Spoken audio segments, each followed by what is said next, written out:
Why I have to earn salvation.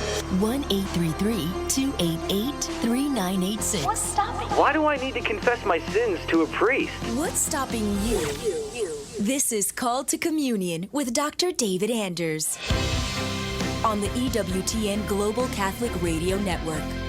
Howdy, howdy. Welcome to the Wednesday edition of Call to Communion here on EWTN, the Global Catholic Radio Network. You'll notice that our middle name is Catholic, Global Catholic Network. Okay, so here we are. It's a Catholic network, and yet here we are doing a show for non-Catholics. Now, what is that all about? Well, here's what that's all about.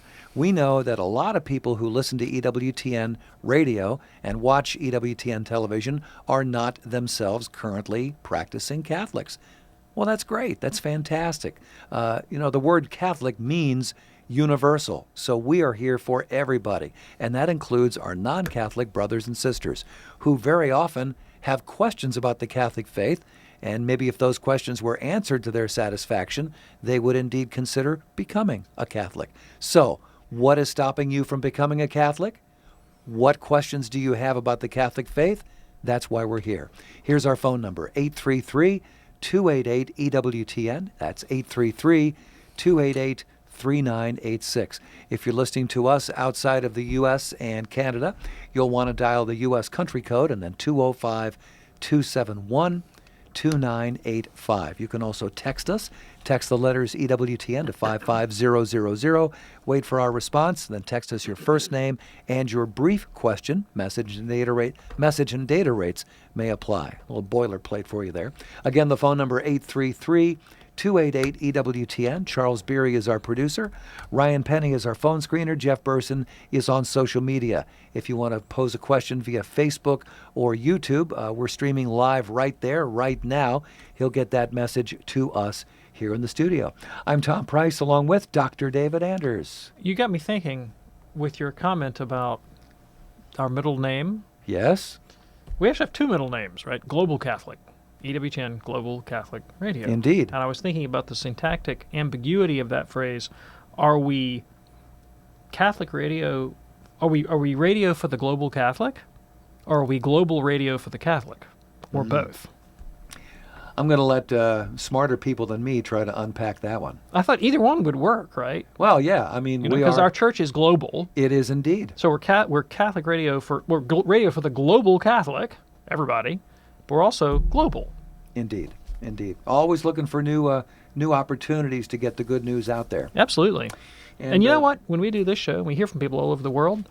Their questions about the Catholic faith in their own lives are always like cut from the same cloth. Because we're all cut from the same cloth. Yes, indeed. All children of God. Here's a question that we received from Lorraine, who says, I am a recent convert. I am considering attending an SSPX Old Roman Catholic Church. What is the status of SSPX priests? This is the Society of St. Pius X priests. Is the Eucharist they consecrate the true body and blood of our Lord? And can they give the sacrament of reconciliation? Again, that's from Lorraine, and that she's actually talking about two different churches. There's the SSPX, and then there's the Old Catholic Church. Those are two different groups, correct? Yes, they are. They're very different in character and theology, although, and they're different in status as well. Okay. My suspicion is she probably has in mind the SSPX, and she's confusing that with the Old Catholics. The Old Catholics are not Catholics, and they're not very old. They actually broke with the Church in the 19th century after the First Vatican Council over the definition of papal infallibility that council promulgated. And today, the so-called Old Catholic Church tends to be not only in schism from the Church and separated from unity with the Catholic faith, but also much more worldly in terms of their ethical agenda, being much more sort of like liberal, progressive, on questions of human sexuality and that kind of business. No, Yeah. okay. So, no, that's probably not what she's talking about. The SSPX, Society of St. Pius X, was a priestly fraternity that was formed after the Second Vatican Council for the purposes of expressing, keeping alive, promulgating traditional Latin Mass and traditional formulation of the faith. And it was licit for a while until the society took the audacious step of ordaining bishops without the Pope's approval. And for that activity, their founder and those bishops were excommunicated by Pope John Paul II. And since that time, they've been operating in an irregular, non-canonical, and even schismatic state. Now, the Church has done a lot to reconcile the priests of the society and those Catholic faithful who attend Mass in their chapels to Catholic unity with mostly not success, with varying degrees of success. Some of the things that the Church has done, and particularly Pope Francis, was to unilaterally grant the priests of the society jurisdiction to validly hear confessions. So prior to the pontificate of Pope Francis, the answer to your second question would have been no, they cannot validly absolve from sins or hear confessions. Now they can, but their ability to do that is strange, because see, the way confession works is it's a sacramental but also a juridical act, and just like a policeman in one jurisdiction is not going to go patrol in another jurisdiction. A priest has to receive the jurisdiction. He has to have the legal authority within a diocese connected to a bishop.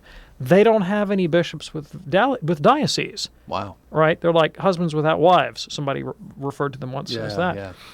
So they couldn't receive jurisdiction to hear confessions validly or illicitly, but the Pope unilaterally granted that jurisdiction by his own authority, just as a kind of an act of beneficence. Oh, yeah. He could revoke it tomorrow. Right? Yeah. But for the time being, they can.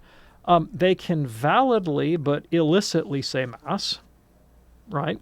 Validly but illicitly.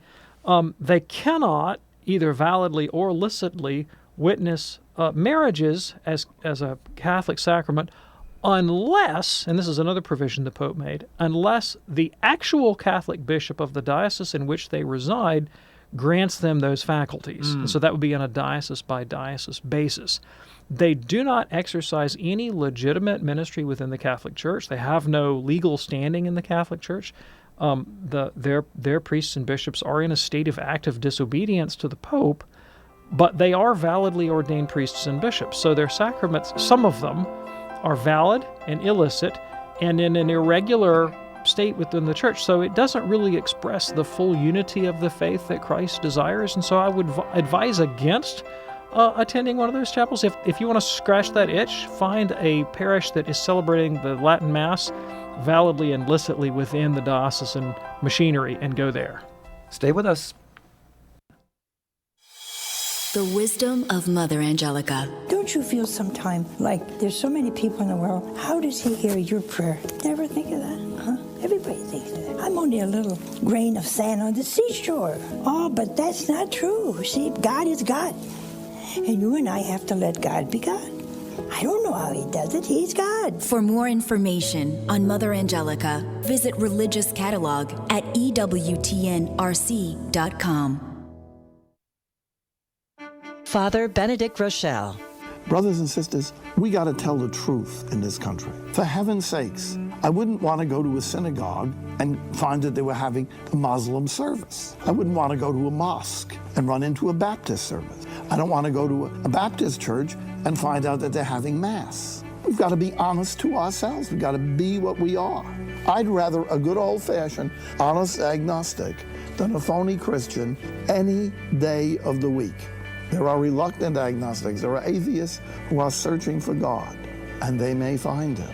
But somebody who says they're doing something in the name of God, in the name of Christ, and God and Christ have nothing to do with it, is violating this commandment. I am the Lord your God. You shall not take my name in vain. The people you know and trust are on EWTN.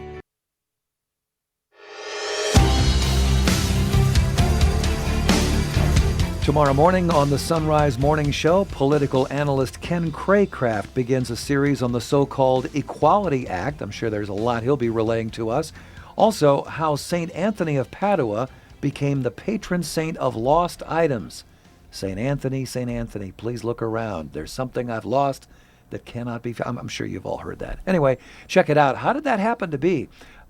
Tune in tomorrow morning, the Sunrise Morning Show with Anna and Anna Mitchell. It's a wonderful program. Tomorrow morning, 6 a.m. Eastern, right here on EWTN Radio.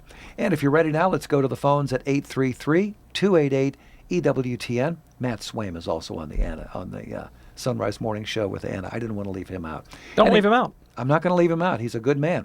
Anyway, here we go on the phones with Dale in Brainerd, Minnesota, listening to us on Sirius XM 130. Hello, Dale. What's on your mind today? Yeah, thanks for taking my call. Sure. I have a question on people that pray to Mary or pray so she'll invoke her blessing or whatever that is.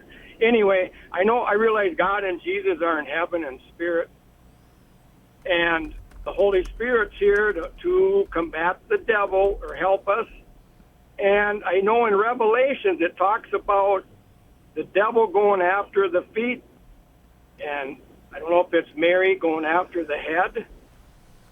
Is that one reason Catholics ask Mary for her help, is because she's kind of one of the ways to fight the devil, fight Satan? Yeah, thanks.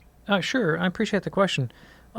So clearly, the depiction of Our Lady in Revelation chapter 12 has informed Catholic devotion to Mary. All right, that clearly is there informing our understanding of her role as a sufficient explanation for the veneration of saints. Revelation 12 is not sufficient. Not sufficient. There's a more comprehensive case we can make for this practice. It goes all the way back to the Old Testament. So you remember in Genesis 18, when Abraham pleads with God on behalf of the city of Sodom, and he says, if you can find 10 righteous people there, will you spare the city? God says, for the sake of the 10, I'll spare the many. And so there are two things you can draw out of that passage. One of them is the fact of intercession, right? That holy and saintly people can intercede on behalf of others that are not holy or saintly, and God will hear the prayers of the righteous for the sake of the few. That's Abraham interceding. But it's not only Abraham's intercession. Abraham appeals to God on behalf of a hypothetical 10 righteous people. And God says that he would be clement, merciful to the many on behalf of the righteousness of the few, right? So it's both Abraham's invocation and the state of righteousness existing in those for whose sake God would spare the many. And that theology right there that's embedded in the book of Genesis sort of informs the whole history of the Catholic relationship to the saints and the holy ones. As you know, again, from the Old Testament account, when Old Testament people had a powerful relationship with God, like the prophet Elijah or Moses or something, they would actually come to participate in a reflected way in God's glory, so that Moses, the people of Israel, could not even look on his face. His face had to be veiled from the Israelites because he reflected God's majesty. This Shekinah glory so imbues the holy men of old that even their dead bodies partake in a reflected, participatory way in the power of God. So in 2 Kings chapter 13, to take another example, a dead man touches the bones of Elisha the prophet, and is brought miraculously back to life because God has seeded something of his own power, supernatural presence, even to the relics of the holy dead. So we see that this relationship of righteousness and power that inheres in the saints is something that it continues even after death, which is why when we move along in the Old Testament into passages like 2 Maccabees chapter 15, we find that the holy righteous dead intercede for God's people on earth, and we see that in the Old Testament. So do the angels participate in this ministry of reconciliation, as we see in the book of Tobit, chapter 12, where the Archangel Raphael says that his job is to bring the prayers of the faithful up before the throne of God. So this business of seeing the saints and angels involved in an intercessory relationship where their prayers and their righteousness are effective for us, and they even move our prayers for us to the throne of God. That's a very biblical idea, which is why in the ancient Christian church, prayers to saints and angels have always been there, always been part of the patrimony of the church, even before the writing of the New Testament, even before these things were committed to writing. But we do see them also in the New Testament, passages like Revelation chapter 5, verse 8, or Revelation 8, verse 3. And then, of course, when you add to that what we know about the glorification of our Mother Mary from places like Revelation 12, as well as the gospel accounts of the Annunciation and prophecies pertaining to her person, then that just adds like a whole layer of depth to that relationship. So Revelation chapter 12, clearly we bring that into the picture, but there's a lot more that stands behind this practice than just that one passage. Absolutely. Dale, thank you so much for your call. We do appreciate it. That opens up a line for you right now, 833-288-EWTN. That's 833-288-3986. We actually have a couple of lines open for you, just to be quite honest about it. This is Call to Communion here on EWTN. Here now is Susan in Jacksonville, Florida, listening on one of our very first affiliates, Queen of Peace Radio in the Jacksonville area. Hey, Susan, what's on your mind today? Yes, I would like to know what is the difference between the Orthodox Church and the Catholic Church. Yes, thank you very much. I really appreciate the question. There are a number of differences. The first one I'd like to bring to your attention is relevant to the question, which Orthodox are you talking about, right? Because there's more than one group that claims to be Orthodox. And the different Christian groups that claim that title of Orthodox differ from one another in important ways, theologically, and in other ways as well. So we can't really say that there's one thing called Orthodoxy. They don't enjoy perfect unity with one another. And that's the first difference that I'd like to point out, that within the Orthodox world, there is not a way to identify a source of unity. There's not a way to identify a source of unity for everyone who would call themselves Orthodox. But within the Catholic Church, there is a way to identify a source of unity. Everyone in the world who is Catholic identifies with everybody else in the world who is Catholic in virtue of our obedience to the Bishop of Rome. That's what it means, in part, to be Catholic, that we submit to the authority of the Bishop of Rome, who happens to be the Pope. So that's why we're all one. We may disagree about all kinds of stuff, but it's disagreements within the family, right? Because we are all under obedience to the Bishop of Rome. Right. That is what the Orthodox, the most important thing where they differ from us.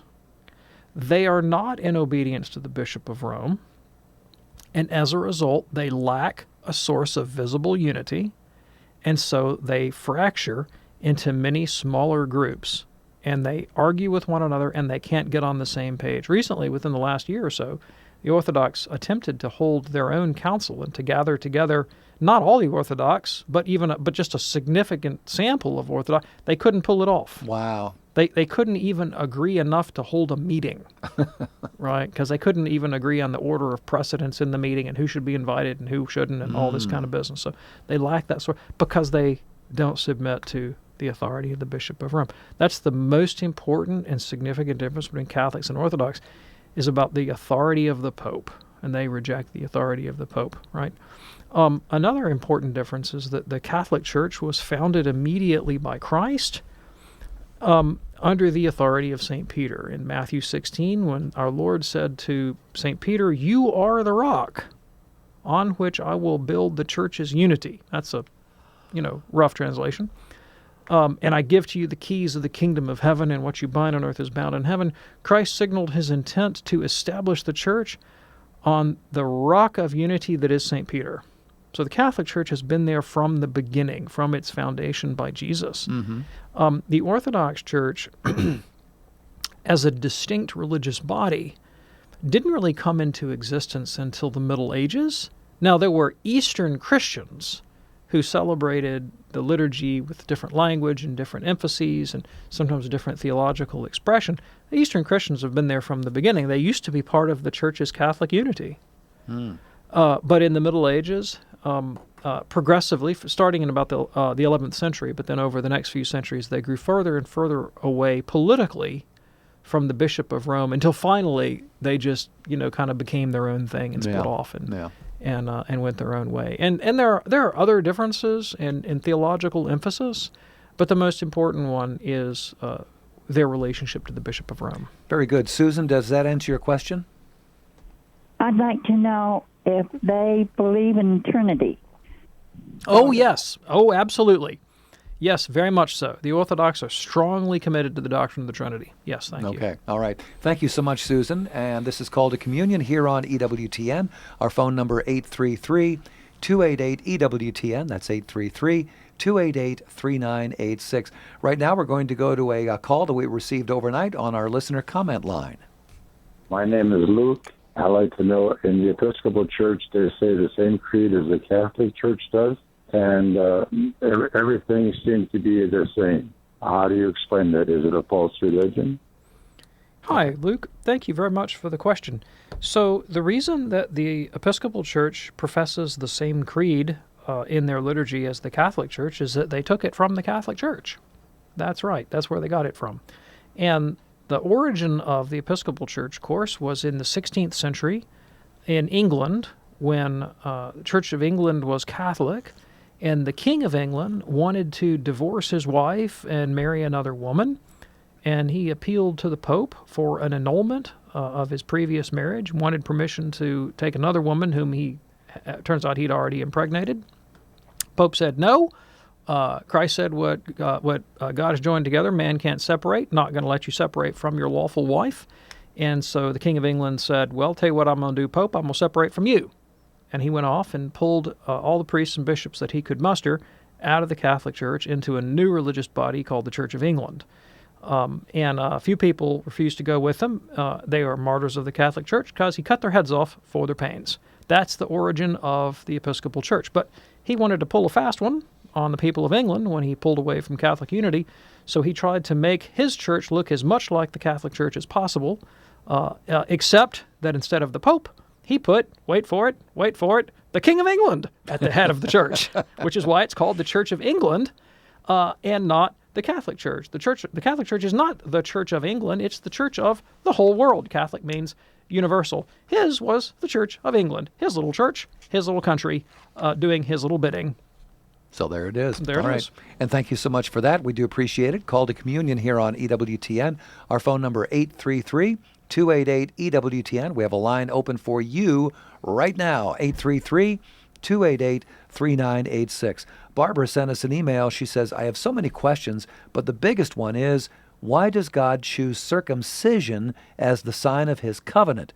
Doesn't that exclude women from union with God? Thank you. Appreciate it. Well, first of all, no one has to circumcise their child now to be a full participant in the covenant with God, which is in Christ and is by faith, and into which we enter through baptism, irrespective of sex. In Christ, there's no male, female, slave, free, etc., etc. In the Old Covenant, the reason for the circumcision of male infants, circumcision is in the organ of the transmission of life, you understand? And it was through Abraham that the covenant was transmitted to his progeny. And so it is symbolically significant that in the very mode of transmission of that lineal descent from Abraham, the Jewish male would be marked with a sign of his fidelity to the God of the covenant. Didn't mean that females were excluded from the covenant people of God. They were not. But it's because of its particular connection to that patrilineal descent through Abraham in the organ of generation, it would seem, that God selected this as the particular sign of covenant membership. Okay, very good. It's called to Communion here on EWTN. Our phone number 833-288-EWTN. Caitlin sent us an email. If one does receive communion when not properly disposed, how would they be in danger? How would danger manifest itself? spiritual death and a hardening in one's heart towards the things of God. So let us say that a man is in mortal sin, and he is wounded in his conscience as a result, and he desires to be reconciled with God, and he desires to be reconciled to God in the Eucharist, and so he makes takes the proper steps for a valid absolution of his sins. He may be perhaps his sin is concupiscence, for example, or flows from concupiscence. Okay. But in his heart he desires to be united to God, but he's weak. He's weak, and so he's fallen into grave sin because of his weakness, but he wants to be reconciled properly. He does so. All right, fine. Well, he's restored to fellowship. But imagine that he dismisses the need for reconciliation and marches forward presumptuously to Holy Communion. Now he has seared his conscience and made it permanently harder for him to ever come to repentance again. He may seal his fate and be lost. Sounds dangerous to me. May. I didn't say he would. Sure. He might. Caitlin, thanks for your email. Plenty straight ahead right here on EWTN's Call to Communion. Al Cresta. The secular press just doesn't get our story. They don't even understand it. And so it's incumbent upon us to get the story straight and get the story out. The leading Catholic voices are on EWTN Radio. This is an EWTN bookmark brief. I just had the pleasure of speaking with Abby Johnson about her book, Unplanned. Abby, tell us about the book, why it's important. Well, the book first came out really as a project to help me, just sort of with my healing and getting all of this information out there, and to try to help other people understand, people in the pro-life movement understand what was going on inside of the abortion industry. And I think it confirmed a lot of things that pro-life people thought were happening, but they weren't entirely sure. And so I was able to confirm that through the book, and also really trying to offer healing to people who had been touched by abortion, showing them that God's grace is for everyone, available for everyone. The author, Abby Johnson. You can pick it up through our EWTN Religious Catalog. This has been an EWTN Bookmark Brief. Thanks for stopping by. EWTN, communicating the faith. I had to go through fear, and thank God that I overcame the fear, and I just left it up to God, and now there's no more fear, there's just acceptance, and I'm just learning to listen. If you want to be closer to God, you just need to keep following His rules, and your application, your radio station, has helped me to always be positive and continue to listen to the rules and obey. EWTN. Live truth. Live Catholic. Hi, I'm Cy Kellett. Later today on Catholic Answers Live, Dr. Greg Popchak will be here to talk about fatherhood. Catholic Answers Live, 6 p.m. Eastern on EWTN Radio. Now, back to Call to Communion with Dr. David Anders.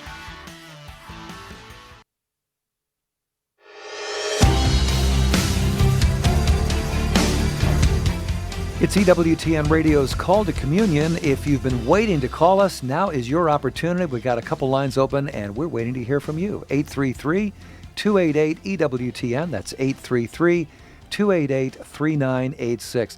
Here's an email from Mark who says, I think if I saw that there were a few leading world scientists who were devout Catholics or converts and read about what inspired their belief, it would help me buy into Catholicism more and not be quite so skeptical. Also, I have seen many people in the Catholic community treat priests, bishops, and cardinals, even the Pope, like they're some kind of celebrities. Is this how God intended the roles of these figures to be treated?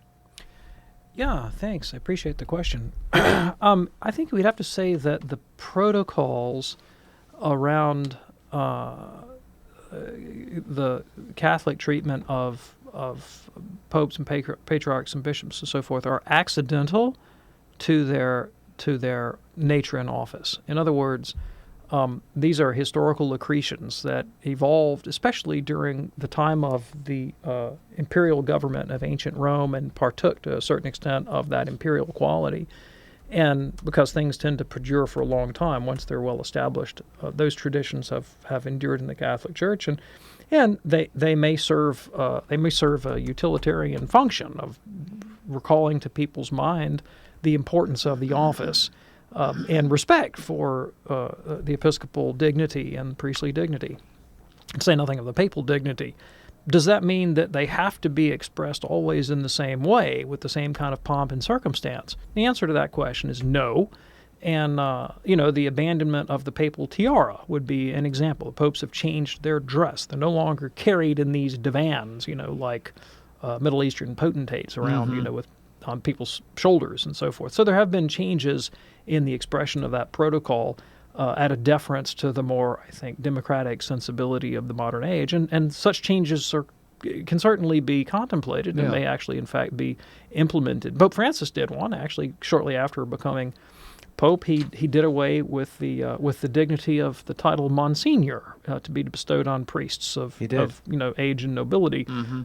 He allowed the currently Monsignorified priests to continue in that title and that dignity till death, but no new Monsignors are being named. And so, considerations like the ones that you have raised. There are some religious orders within the Catholic Church that have both ordained priests as members as well as lay brothers, and traditionally they would have differentiated among themselves, Father so and so from Brother so and so. But it's not uncommon today in some religious orders for those distinctions not to be referenced in common address, and they might refer to everybody in the religious order as brother, whether they're ordained priest or not. But that would differ, depending on the order. So, sure, these things, they exist. Certain dignities and trappings of office are appropriate, but none are written in stone, so to speak, and they are to a certain extent variable with time and circumstance. Okay, and what about the first part of that regarding leading world scientists who become Catholic? There are very many leading world scientists who are Catholic. Oh, sure, right, exactly. And many of them major contributors to the progress of modern science as we know. I mean, one that comes to mind, of course, is Gregor Mendel, the Benedictine monk who was the father of modern genetics. I could come up with several more if you give me a minute. I believe it was a Catholic priest who came up with the Big Bang Theory. That's right. You're right. You're correct. Very good. All right, back to the phones now at 833-288-EWTN. We're going to go to Father Deacon Lawrence. He is a Byzantine Catholic deacon. Father Deacon, what's on your mind today? I just heard the explanation when a woman asked about the difference between the Orthodox and Catholic Church. And it sounded like, Dr. Anders, what you said was the Orthodox went off on their own, split away from the Catholic Church. And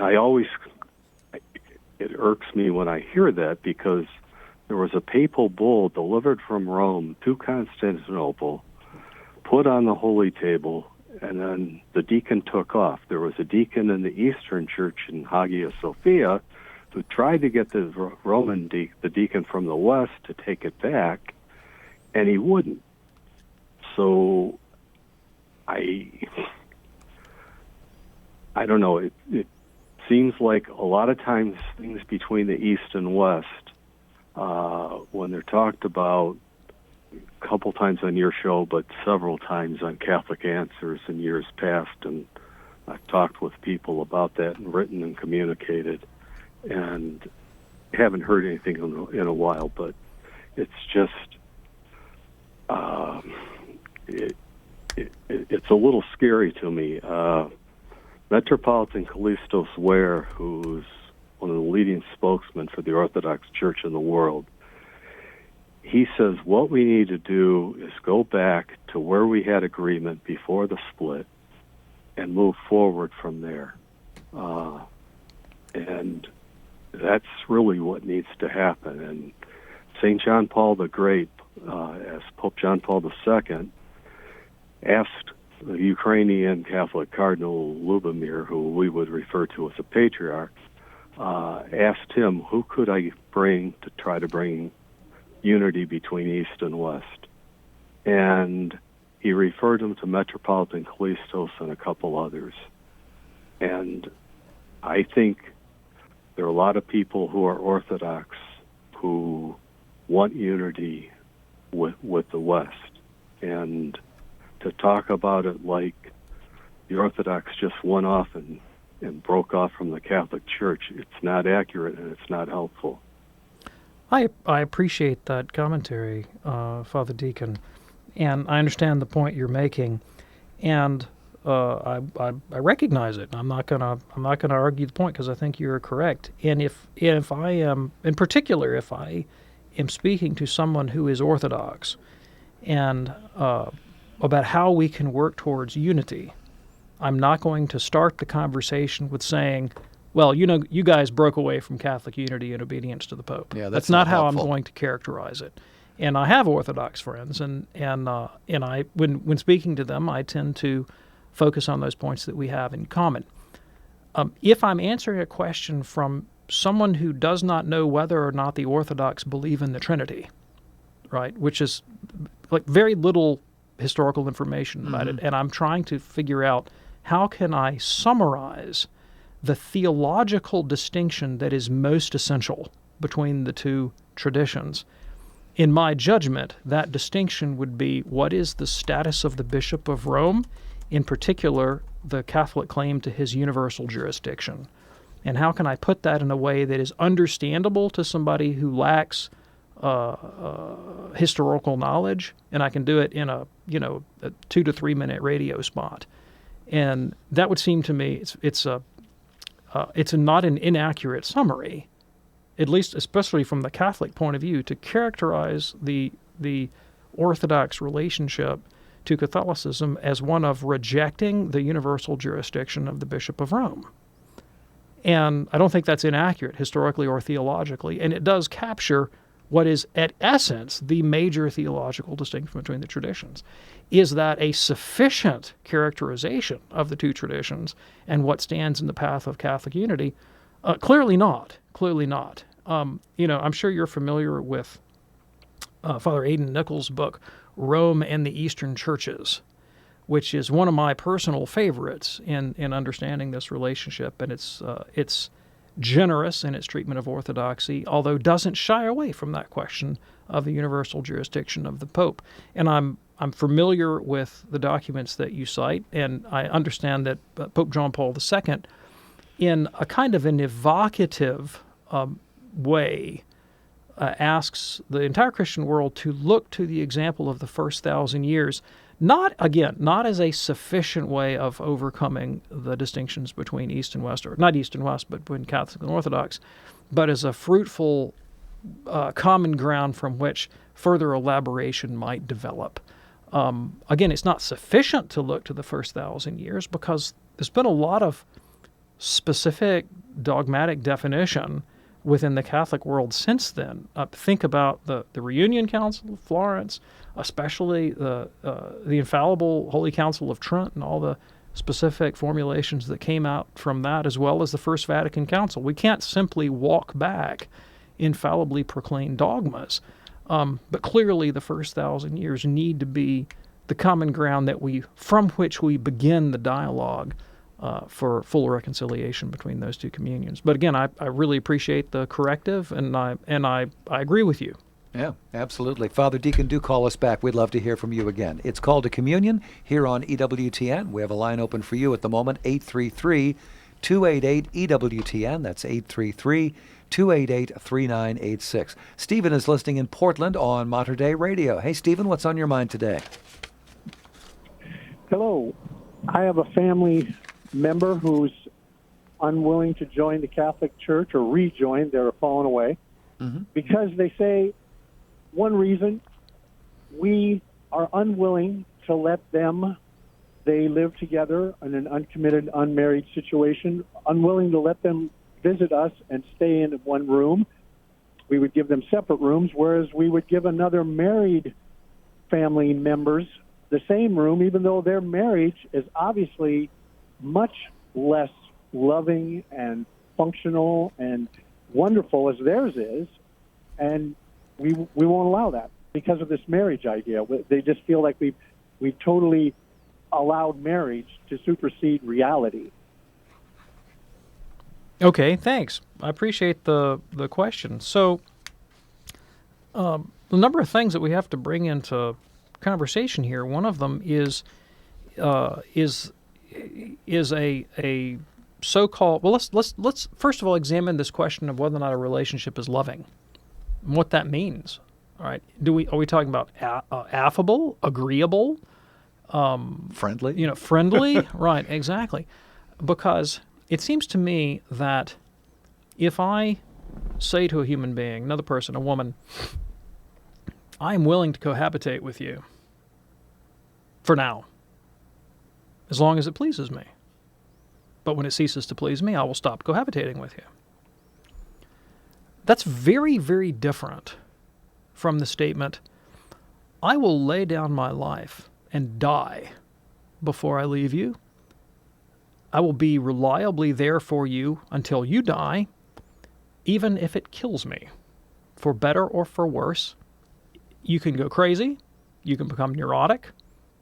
All kinds of bad things could happen. You could throw things at my head.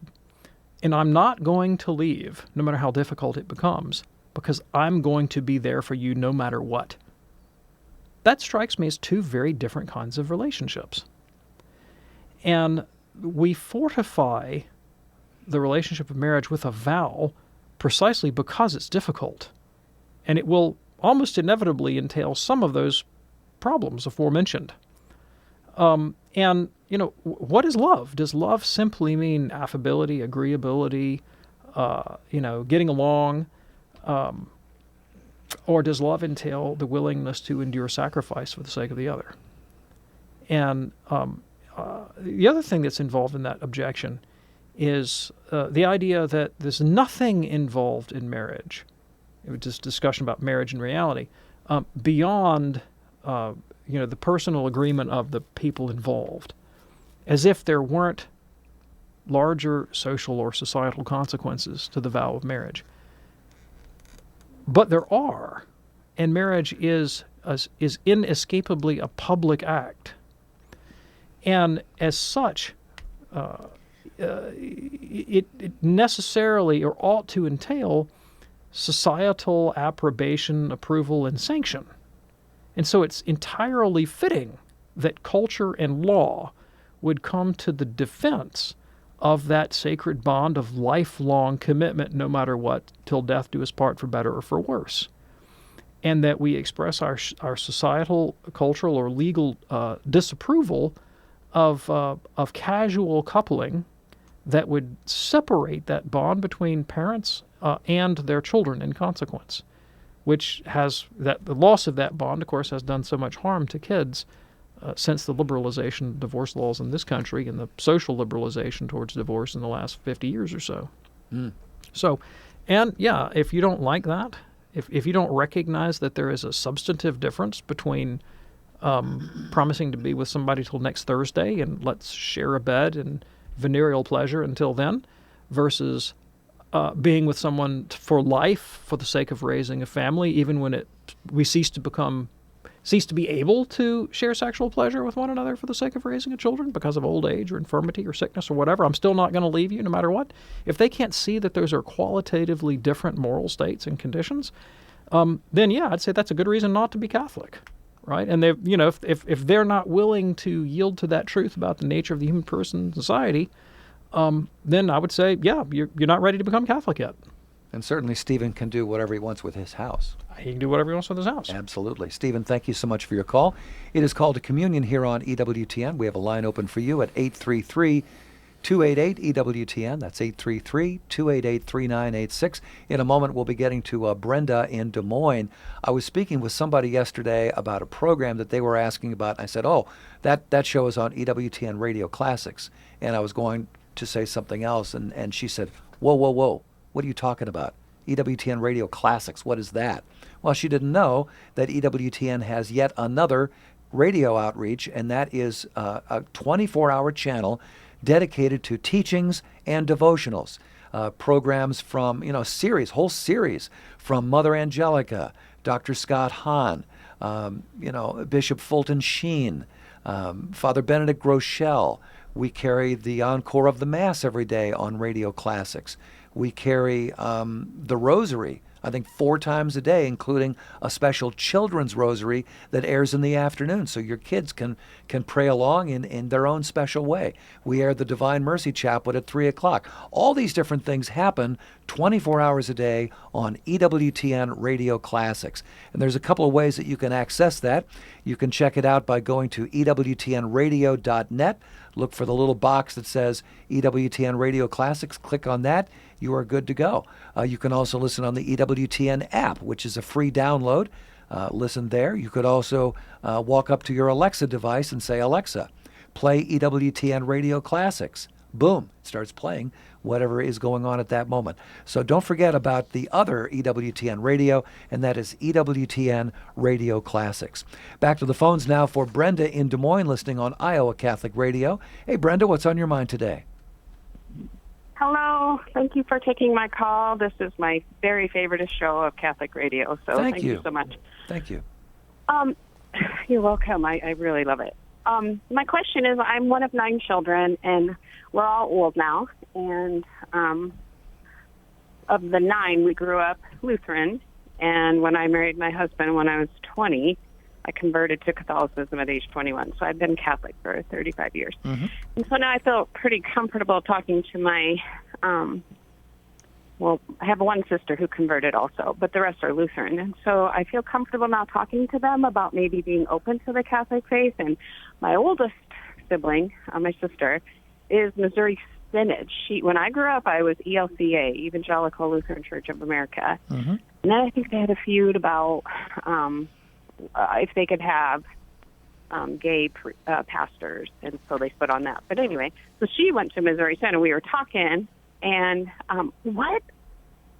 I didn't grow up Missouri Synod. What are the main differences between Missouri Synod and Catholicism? And then what are the main differences between Missouri Synod, Evangelical Lutheran Church of America, Lutheran Church of America? I mean, there's so many different Lutherans. I understand. Wisconsin. I understand. Yeah. Okay. So what happened within Lutheranism is very similar to what has happened to other historic Protestant denominations.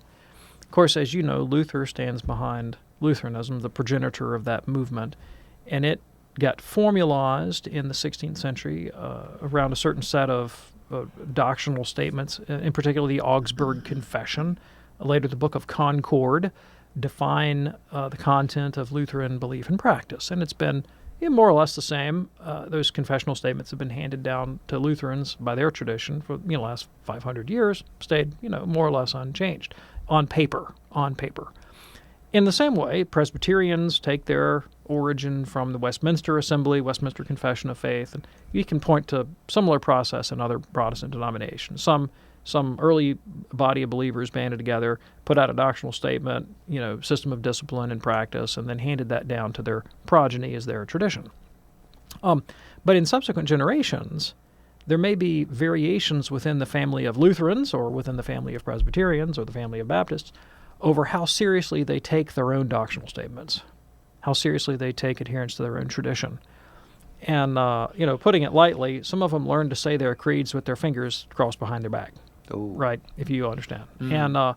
And you can characterize these traditions with as being, say, more conservative or more liberal in their interpretation of their own tradition. And this is true of Lutheranism as well as other Protestant denominations. And so within Lutheranism, you had fractures over this kind of question about how much to move with the spirit of the progressive spirit of the age or how much to cling to the faith of their fathers. Within American Lutheranism, the ELCA, Evangelical Lutheran Church of America, is perceived as being more liberal, modernist, and Missouri Synod, Wisconsin Synod appear as being more conservative, more, they all have the same doctrinal statement on paper, right? How faithfully they adhere to it, with how much seriousness they take it, differs from denomination to denomination. Okay. So that's kind of the difference between those groups. In terms of how does Lutheranism in general, or Missouri Synod specifically, differ from the Catholic Church?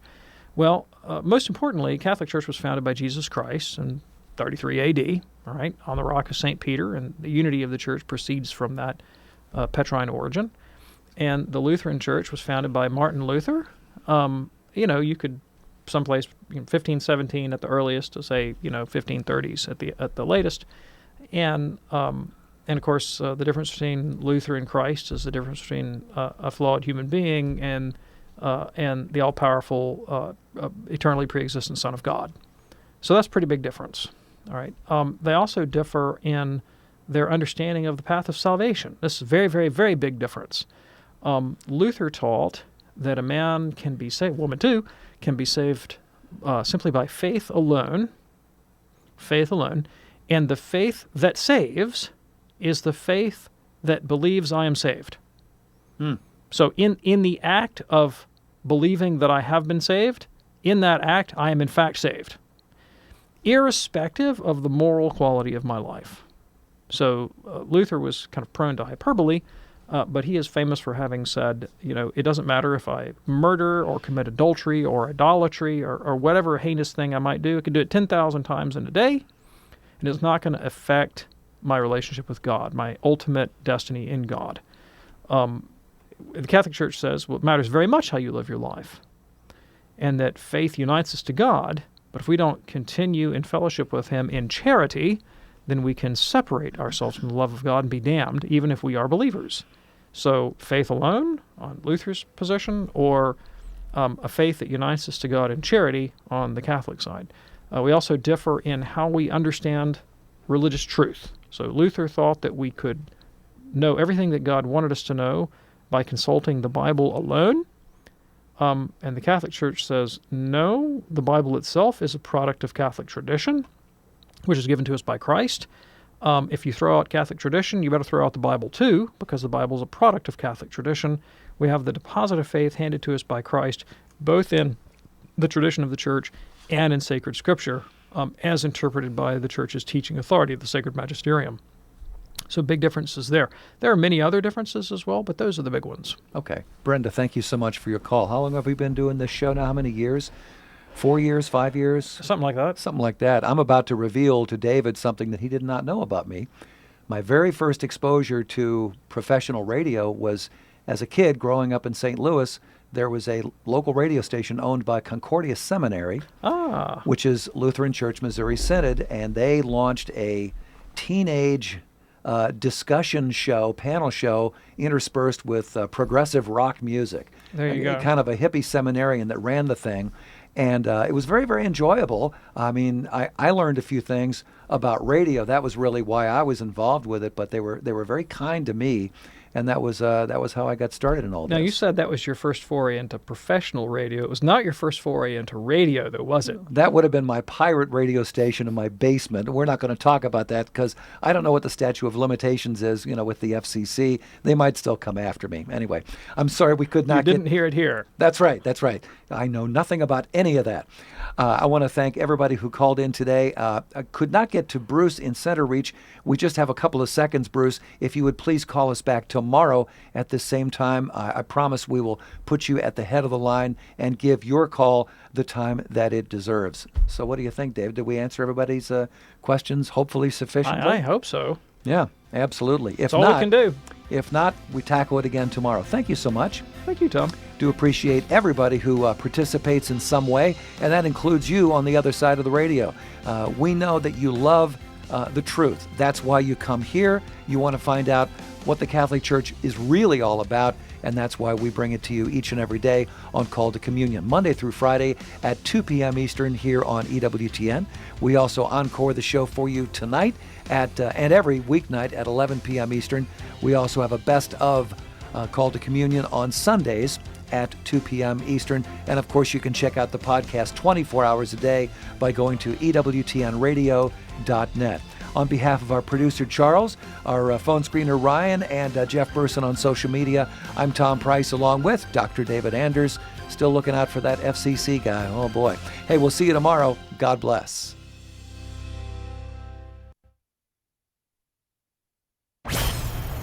Hey, y'all, this is Father Mitch Pack